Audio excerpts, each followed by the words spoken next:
let's just start simple.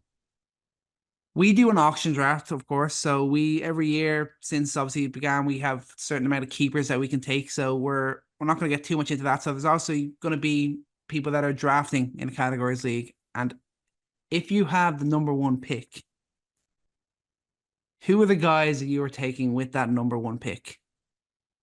Let's start there, man, because that is something that has shocked me this season. I've never seen a rookie jump this fast into the number one pick. This probably hasn't happened since LeBron James, but every single expert ranking you look out there has Victor Wembanyama as the number one pick.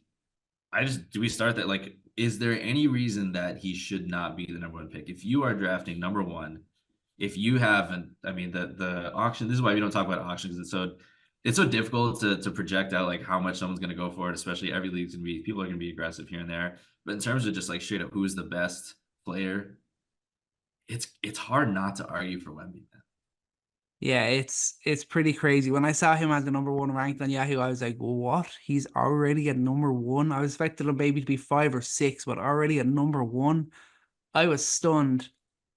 I would say that I think if I am in a draft and someone takes Wemby with the number one pick, I feel like I'm feeling good about my position if I was in like the 3 or 4 spot. If someone's taking Wemby number one, I still think Jokic should be the number one pick.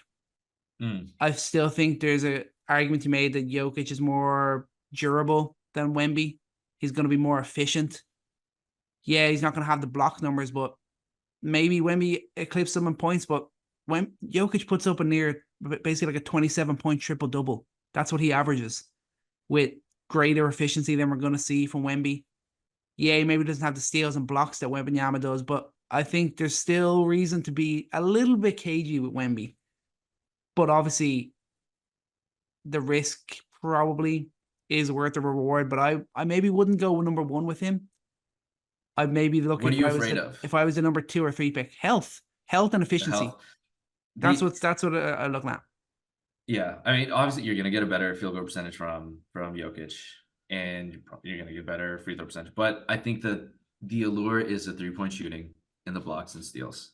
You are not going to get those defensive numbers from anybody in the league while also getting 3-pointers.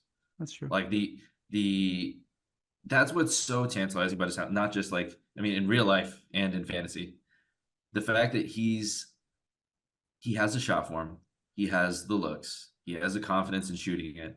It's just about it going down. Is the shot going to fall this year? It's going to fall next year. It's eventually going to fall. I think every you talk to any expert out there, and nobody's doubting that 3-point percentage is eventually going to make it there, and he's eventually going to start making those shots. And with the volume that he's going to be taking, like this, he could be far and away the best. He could be a top 5 player this year if those threes are falling. Like, that's the delta. That should being conservative is probably not going to be a top 10 player. But if the shots start falling this year, for a player that last year we said, nah, maybe he's a couple years away from being a guy that is really competitive in the league. He needs to get bigger. He needs to get used to the flow. No, he immediately arrived as an elite talent, as he should have been defensive player of the year. So what other surprises is he going to have for us this year? If it's the 3-point shot and those start falling the way that we think it should in the future, if it happens now, I mean, this is the easiest number one pick that you could have in the draft possible. Yeah, I mean, like it's tough to say you're gonna go wrong because even like going wrong, he's still gonna be at his worst a 20, 10, and 4 guy, and with like two, like maybe a The, steal and a half and like 4 blocks. So like I mean, yeah, the four being blocks, like like you don't know. it's tough. It's tough to say you can go wrong by drafting Wembanyama because he's going to put up stats across the board, even if it's not as efficient as a Jokic. I think it's tough to say that he'd be a mistake at that position. The only thing you'd worry about is possibly injury, but that can literally happen to anyone. So yeah, I mean, if it's anything like NFL fantasy, maybe you'd be hoping you only have like the top a fifth or sixth pick because all the top picks that went in fantasy NFL this year have all been injured or really not delivered. So maybe it's a premonition for the year across fantasy sports across the board. Yeah, well, I'm not gonna go there because my my NFL fantasy that's already down the drain. That's already down the drain. Um, So your pick who is do you? Wemby. I would say Jokic if we're going number one pick. That's what we're going to settle in. Okay. That's right. I think it's going to split down there. I don't think that we're going to see anyone taking Luca, Shea, Giannis. But I think those are the two clear cut number ones, and it's going to be close.